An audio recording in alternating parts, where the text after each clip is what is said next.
Filipino. A journey to find her family took a woman across the country and back, with that search now leading her to Fresno. Action News reporter Kate Nemrich joins us now with the anticipated reunion. Kate? Warren, Linda Marshall was adopted in the early 60s. For years, she has searched for her biological family. It was in the early 90s she learned she had a sister.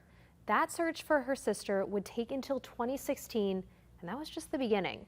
Since then, Marshall has found more siblings. One of them is a brother who she is on the way to meet tomorrow here in Fresno. In 1962, Linda Marshall was put up for adoption at just 2 weeks old. She says she grew up in a loving home and was spoiled by her parents, but always wondered about her biological parents. In the early 90s, she found out about an older sister. I had a sister named Sandra who was born on January 16th, 1961 in Arizona, which is where I was born and abandoned in Phoenix, Arizona as well.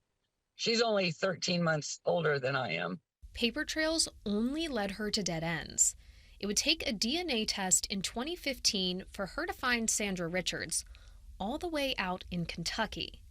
Marshall was living in Reno at the time, but that couldn't stop her from meeting her sister. Meanwhile, Richards had no idea she had other siblings, or even the thought to look for any. She grew up with their biological parents, Jack and Jean, until their dad passed away when she was 6. Till I was 9 or 10 years old. My mother remarried, and I have siblings from there. But knowing that I had full-blooded, siblings from my birth parents, I had no idea. As a child, Richard's mother told her about a couple of pregnancies and siblings, but had said the children died, including an older brother, Jack. Since the DNA test, Richards and Marshall have found at least 3 other siblings. I then found our younger brother, James, in 2017. Almost a year, exactly. And year later. he's also a full sibling. He was also given up for adoption. I found our sister, Susie, in 2020. She's a year and a half younger than I am. She was also born in Phoenix and given up for adoption.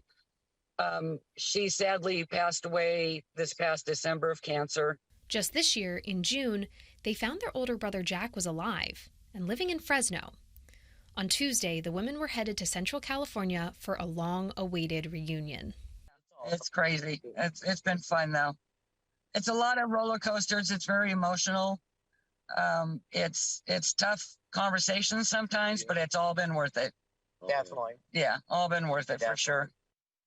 So the sisters are actually driving here from Arizona. They just had a memorial service for their sister who passed away in December. They did get to meet her before she did pass, and their plan is to meet their brother tomorrow. So very exciting. Remarkable. You know, she said it's crazy, and I would imagine the emotions they're going through, finding out they have all these other family members they never knew about, must be just over the top. Yeah, it's crazy because you see the two of them together, and you would think they've known each other their entire lives because they act just like sisters.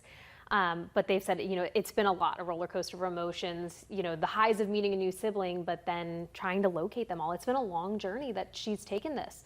She found out she first had a sister in the 90s and didn't meet her until 2016, and then found out there were so many more. And now they get to connect and start a new chapter, right? Very exciting for all of them. All right, Kate, thanks so very much. Great story.